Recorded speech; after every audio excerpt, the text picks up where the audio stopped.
Chamamos agora Vitor Pedreira, da Amarae.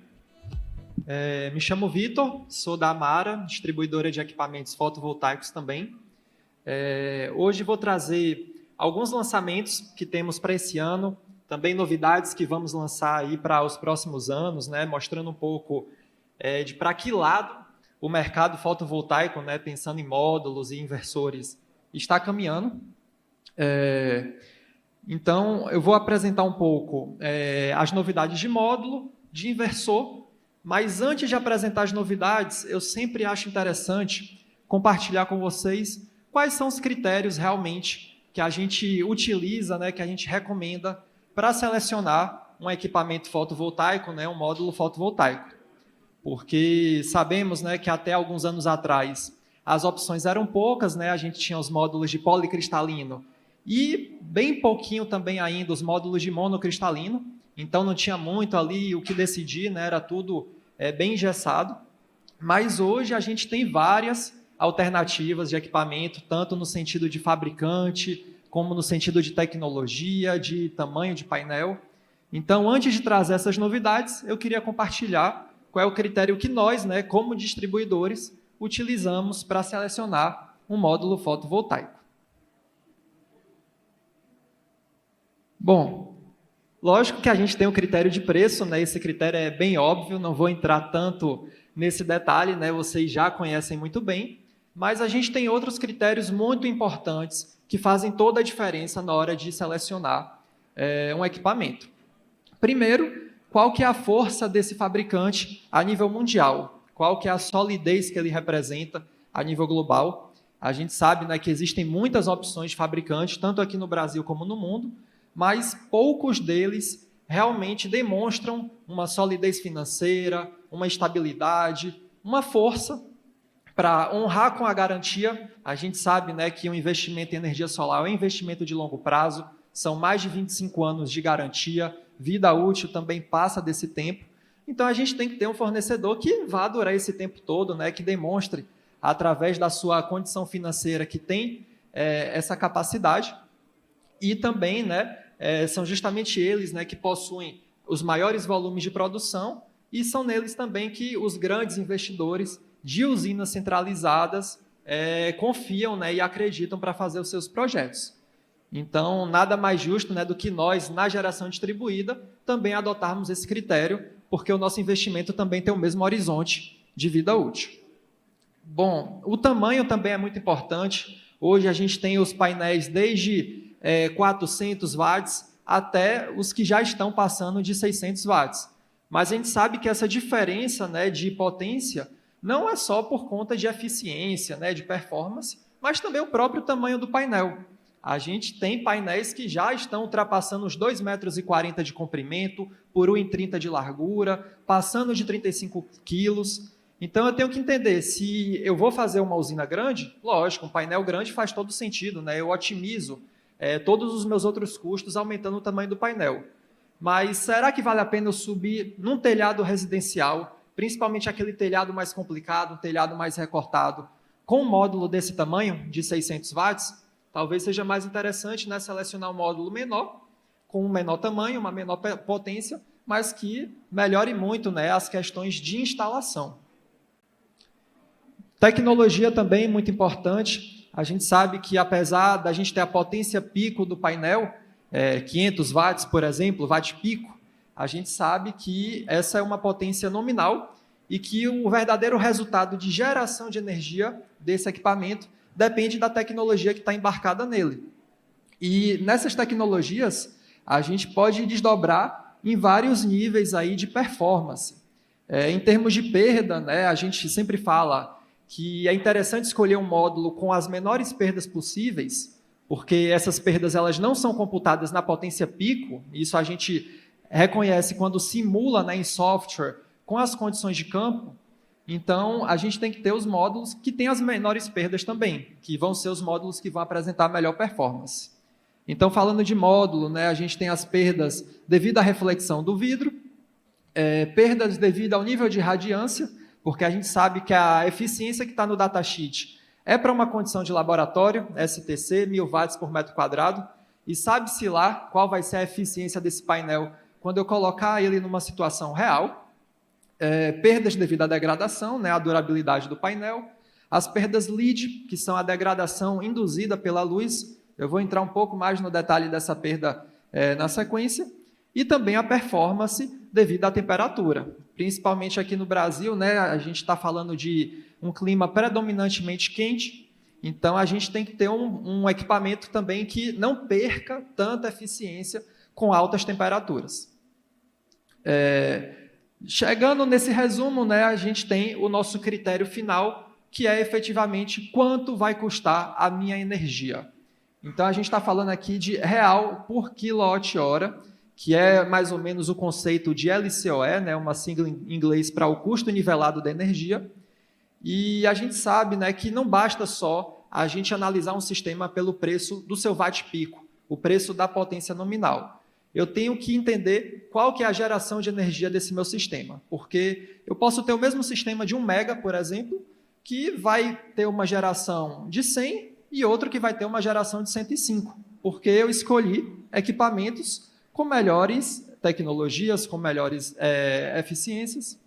Então, o que eu tenho que analisar é o meu custo da energia, o custo do meu investimento, o custo da minha manutenção, custo de usina parada. Se eu comprar equipamento que quebra com frequência, né, eu vou ter a minha usina parada também, isso tem que entrar na minha análise. Substituição de equipamento, né, mão de obra, tudo vai entrar no numerador da equação, fator preço, dividido pela minha geração de energia ao longo de toda a vida útil do sistema. Então, isso é o que importa para um investidor em energia fotovoltaica. Não é simplesmente comprar o kit mais barato, mas sim ter a energia mais barata. E aí, lógico, o preço continua contando, mas também qualidade e eficiência são muito importantes. Bom, agora que eu já dei essa introdução, né, dos critérios, vamos falar agora das novidades, né, e como nós da Amara podemos apoiar vocês, investidores, integradores, a ter um sistema com a melhor performance. Bom, falando de módulo, né, a principal novidade desse ano são os novos tamanhos de célula fotovoltaica. Existe agora, né, buscando também uma melhor custo de geração de energia, um melhor LCOE. Isso pressionado principalmente pelos investidores de usina centralizada. Os fabricantes de painéis buscaram aumentar o tamanho das células. Então, até 2020, mais ou menos, a gente estava aqui na célula M3, de até 158 milímetros. Ano passado, a gente já conseguiu trabalhar com a célula M6, de 166 milímetros. E também, desde o final do ano passado para esse ano, praticamente todos os painéis, né, dos principais fabricantes já estão padronizados nessas duas últimas aqui. A célula M10, de 182 milímetros, e a célula G12, de 210 milímetros, que é o maior tamanho disponível hoje no mercado. E qual é a vantagem, né, da gente aumentar o tamanho da célula fotovoltaica? Um dos principais motivos, né, o mais fácil de entender, é o próprio aumento do tamanho do painel. Se eu tenho uma célula maior e o meu painel continua com a mesma quantidade de células, eu vou ter um painel de maior tamanho. Então, é até por esse motivo, né, que a gente conseguiu alcançar os 500 e 600 watts. Mas também eu consigo embarcar mais tecnologia no meu painel. Então, não só o tamanho aumentou, mas também a eficiência aumentou. Então, lógico, o meu LCOE também acaba sendo reduzido. Aqui é só um exemplo que foi feito pela Longe, um dos maiores fabricantes de painel solar do mundo, né? Utilizando o módulo deles de 545 watts, de célula M10, 182 milímetros, comparando com um de célula M6. Isso aqui foi um estudo para uma usina de 50 megas. Então, ao se aumentar o tamanho do meu módulo, né, para uma usina de grande porte, logicamente, eu consigo reduzir o custo da mão de obra em 21%, consigo reduzir o meu custo de terreno em 5%, o meu custo BOS, né, são os outros equipamentos, estrutura de fixação, cabo, conectores, em 4%, e o resultado, né, de toda essa otimização do sistema é um LCOE quase 3% mais baixo. Ou seja, eu consigo gerar uma energia 3% mais barata só com essa otimização do tamanho do painel. É só importante, né, ressaltar também que a gente tem que entender qual a aplicação do meu sistema. Lógico também que não vou pegar um módulo desse tamanho, né, e tentar colocar num telhado residencial, que a gente pode ter dificuldade. Então, falando um pouco do nosso portfólio, né, esses são os módulos já disponíveis aqui na Amara, que vocês podem cotar. O próprio módulo da Longe, que a gente estava comentando, módulo de 545 watts com célula M10, de 182 milímetros. É um módulo muito potente, ele tem uma tecnologia de dopagem com gálio, porque os módulos normalmente são dopados com boro, mas a gente tem um efeito, né, de reação do boro com oxigênio, que se degrada o módulo logo no seu primeiro ano de geração solar. Então, é o tal do efeito LEED, né, que eu comentei, a degradação induzida pela luz. Então, quando a gente substitui o boro pelo gálio, a gente reduz bastante esse efeito e tem um módulo que degrada menos, que vai durar mais tempo e vai perder menos potência. E também aqui a gente tem alternativas de módulo com a célula de 210 milímetros, a célula G12, que são os módulos da Trina, mais uma vez, um dos fabricantes mais sólidos do mercado, né? E a gente tem duas opções, o módulo de 405 e o módulo de 510. Aí vocês já podem até perguntar, o módulo de 510 é melhor? Não, ele não é melhor. Eles são módulos exatamente iguais, praticamente, com a mesma célula, o mesmo padrão construtivo. A diferença é que o 405 a gente tem menos células, justamente para reduzir o tamanho do painel e vocês terem uma maior flexibilidade em instalações mais complicadas, né, que é complicado o manuseio de um módulo de maior tamanho.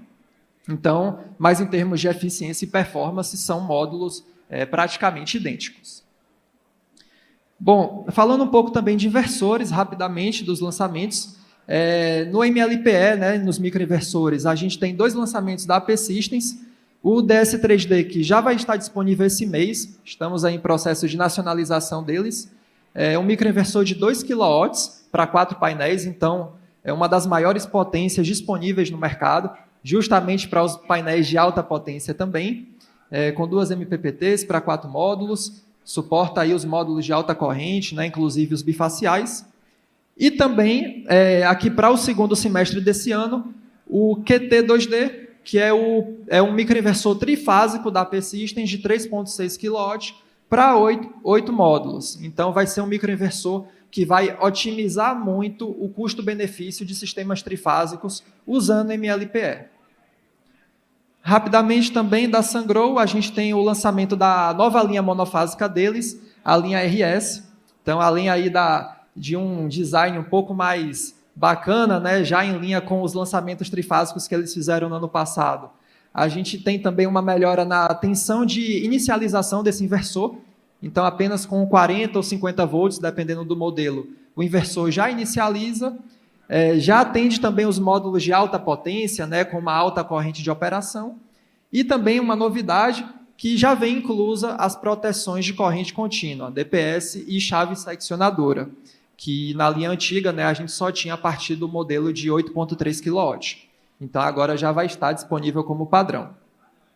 E também os monofásicos com 3 MPPTs, já do range de 8 a 10 kW, então já teremos inversor monofásico de 9 e de 10 kW também, além do de 8, que você já conhece, e agora com 3 MPPTs. Então, um layout um pouco mais difícil, né, que você precise de 3 orientações, já é possível com esse novo inversor, e os mesmos diferenciais que eu já falei de tensão e corrente. E, pessoal, só para finalizar também, para não passar muito do tempo, um pouco de uma tendência para o ano que vem, isso a gente não deve ver ainda esse ano, mas a gente está falando aqui dos módulos tipo N. Esse gráfico é um gráfico da ITRPV, mostrando a proporção de cada tipo de painel fotovoltaico. Então, se vocês olharem aqui em 2020, a gente ainda tinha uma produção de policristalino, né, em azul escuro, mas o principal mesmo já são os módulos de monocristalino, e aqui em amarelinho, né, com uma participação mais tímida, são os módulos monocristalino tipo N. Então, assim como eu falei da dopagem com gálio, o módulo tipo N é dopado com fósforo, então reduz ainda mais o efeito da degradação. O módulo vai ter uma altíssima durabilidade, vai perder muito pouco potência com o tempo, e além disso, Uma grande novidade aqui para o Brasil é que ele vai ter as melhores performances por temperatura. São os módulos com menores coeficientes de temperatura no mercado.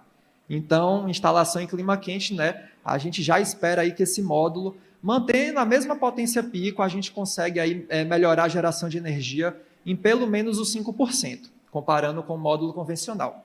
Mas só para o ano que vem, pessoal. Bom, obrigado pela atenção de todos. Quem tiver qualquer dúvida, né, a gente tem aqui um stand também, podem aparecer, conversar com a gente. E deixo também disponível o nosso portal e canal no YouTube, caso vocês queiram conhecer aí mais material técnico da Amara. Obrigado.